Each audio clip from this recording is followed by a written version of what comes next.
नमस्कार प्यारे मित्रों, मैं आपका अमृतेश आपके अपने YouTube चैनल अमृत एकेडमी में हार्दिक स्वागत करता हूं। दोस्तों, आज हम साइंस की जानकारी लेंगे, यानी साइंस क्या होता है या साइंस का जो इंट्रोडक्शन है, परिचय है एक प्रकार का, वही टॉपिक को लेकर आए हैं। तो सबसे पहले तुम लोग जानते हैं कि साइंस है क्या, इसकी उत्पत्ति किस शब्द से हुई है, उसका अर्थ क्या है और उसका प्रकार क्या है। तो साइंस के विषय में साइंस के प्रकार को जानने के पहले साइंस को हम लोग जानते हैं। साइंस, ये जो वर्ड हम लिखे हैं, यह वर्ड किस शब्द से बना है, भाषा से बना है। हमेशा रखिएगा ध्यान कि साइंस शब्द लैटिन भाषा से बना है। किस भाषा से? लैटिन भाषा से बना है। तो एक तो क्वेश्चन हो गया कि साइंस शब्द की उत्पत्ति किस भाषा से हुई है? लैटिन भाषा से। लैटिन भाषा से शब्द ये जो शब्द आया है, तो यह किस शब्द से बना हुआ है? शब्द अगर कहा जाए तब रखिएगा साइंटिया नाम का जो शब्द है उसी से बना हुआ है। और ये जो साइंटिया है, इसका मतलब क्या होता है? साइंटिया का मतलब क्या है? तो मतलब पूछा जाएगा तो इसका मतलब होता है ज्ञान, यानी नॉलेज, ज्ञान, या इसी का दूसरा मतलब होता है जानना। जानना यानी टू नो। ठीक है, तो अब हम इसको एक ओवरऑल बता रहे हैं। साइंस शब्द की उत्पत्ति लैटिन भाषा के साइंटिया शब्द से हुई है, जिसका अर्थ ज्ञान या जानना होता है। तो ये तो हो गया। अब यह साइंस है क्या? तो साइंस का अगर डिफिनीशन पूछा जाता है तो आप सिंपल भाषा में कह सकते हैं, किसी भी क्रमबद्ध ज्ञान को विज्ञान कहते हैं। यानी systematic knowledge of anything is known as science, यानी systematic knowledge of anything is known as science, यानी किसी भी जो नियमित ज्ञान है, जो क्रमबद्ध ज्ञान है, उसी को हम लोग विज्ञान कहेंगे। तो यहाँ हम डिफिनीशन भी लिख देते हैं, किसी क्रमबद्ध यानी सिस्टमैटिक्स, किसी क्रमबद्ध ज्ञान को विज्ञान कहते हैं।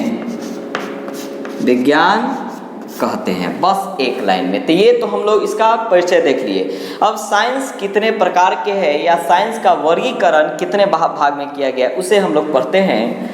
तो साइंस के प्रकार, यानी जब भी पूछा जाए कि साइंस का वर्गीकरण कितने भाग में किया गया है, तो हम लोग रखेंगे ध्यान कि साइंस का वर्गीकरण 2 भाग में किया गया है।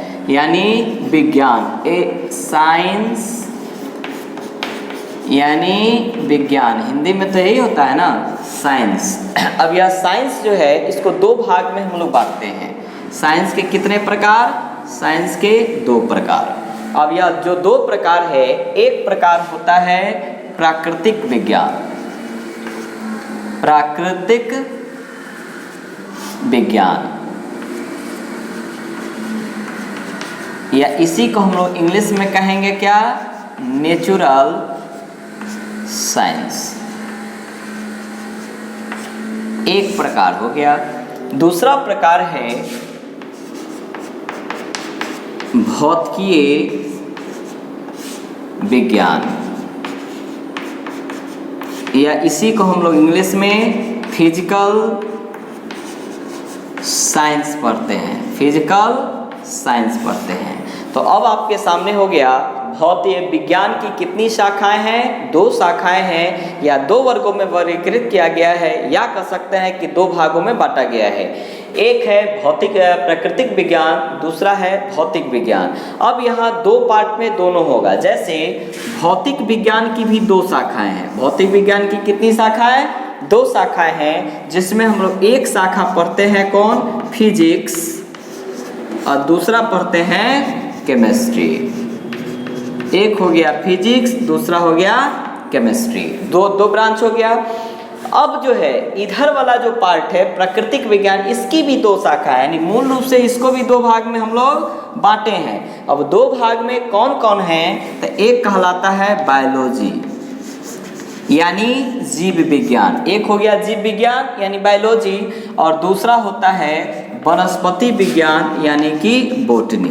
तो एक हो गया वनस्पति, दूसरा हो गया इधर बायोलॉजी। इसी बायोलॉजी के अंतर्गत जो है जूलॉजी भी आता है, यानी इसको भी इसी ब्रांच में रख दिया गया है, यानी जंतु विज्ञान। तो जीव पूछे या जंतु पूछे इसी में है, या इसी के अंतर्गत जो है मेडिकल साइंस को भी रखा गया है। मेडिकल साइंस भी आते हैं, जिसे हम लोग हिंदी में चिकित्सा विज्ञान कहते हैं। तो अब आपको दिक्कत नहीं होना चाहिए। साइंस की दो शाखाएं हैं, एक है नेचुरल साइंस, दूसरा है फिजिकल साइंस। फिजिकल साइंस की दो शाखाएं हैं, एक है फिजिक्स, दूसरा है केमिस्ट्री।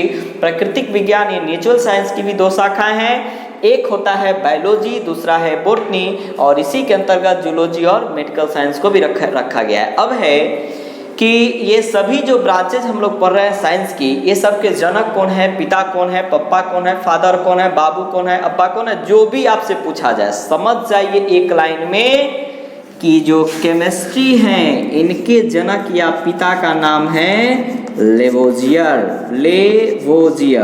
और ये है कहाँ के, तो ये हैं फ्रांस के। तो क्वेश्चन रहेगा फादर ऑफ केमिस्ट्री किसे कहा जाता है, लेवोजियर के। लेवोजियर किस देश के हैं, तो फ्रांस के हैं। लेकिन पूछा जाए कि फिजिक्स के जनक कौन है, तब रखेंगे ध्यान आप लोग न्यूटन। और न्यूटन कहाँ के आदमी हैं, तो ये थे ब्रिटेन के, यानी कि इंग्लिशमैन है। हमेशा रखिएगा ध्यान, अगर फिजिक्स का अगर जनक पूछा जाता है तब तो आप न्यूटन मारेंगे जो कि ब्रिटेन के हैं। लेकिन पूछा जाए फादर ऑफ मॉडर्न फिजिक्स कौन है, यानी आधुनिक भौतिकी के पिता, आधुनिक भौतिकी के पिता या जनक अगर पूछा जाता है तब आप लोग आंसर में आइंस्टीन लेंगे। आइंस्टीन इसका आंसर है, और आइंस्टीन है कहाँ के, तो ये हैं जर्मनी के। तो ये दोनों में अंतर हो गया। पूछा जाएगा अगर फिजिक्स के जनक तब तो न्यूटन, लेकिन पूछा जाए आधुनिक फिजिक्स के जनक कौन है, तब आइंस्टीन। और आइंस्टीन कहाँ के हैं, तो जर्मनी के हैं। अब हम लोग आते हैं इस ब्रांच पर, बॉटनी के जनक पूछा जाता है। पूछा जाएगा कि फादर ऑफ बॉटनी कौन है, वनस्पति विज्ञान के जनक कौन है, तब आप लोग आंसर लेंगे थियोफ्रेस्टस।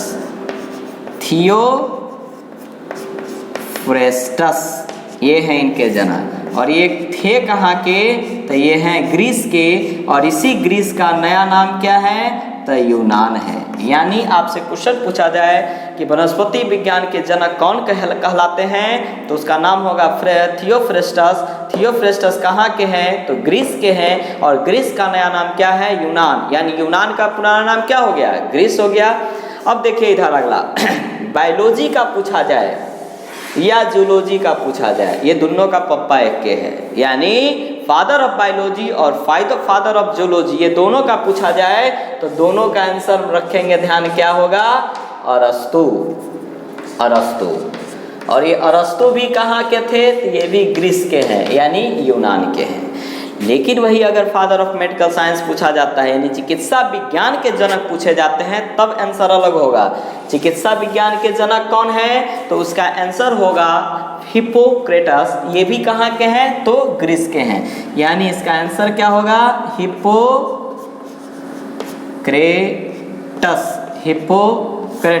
आई हैं कहाँ के, तो ये भी ग्रीस यानी यूनान के हैं। तो अब आपको आसान हो गया इसको पढ़ने में कि जब भी इस तरह से क्वेश्चन ऑब्जेक्टिव पूछे जाएंगे तो इसी प्रकार से एक एक करके पूछे जाएंगे। इसको आप रखेंगे ध्यान। नेक्स्ट वीडियो में हम लोग फिर एक साइंस के टॉपिक को लाएंगे, और अगर आपको यह वीडियो अच्छा लगता है तो आप इस वीडियो को देखें, बार बार देखें, लाइक भी करें, कमेंट भी करें, सब्सक्राइब भी करें और शेयर करें, जिससे कि हमारा भी मनोबल बढ़े और आपको मैक्सिमम से मैक्सिमम और एक अच्छे तरीके से मैक्सिमम डाटा को हम आपके सामने प्रोड्यूस कर सकें। तब तक के लिए धन्यवाद।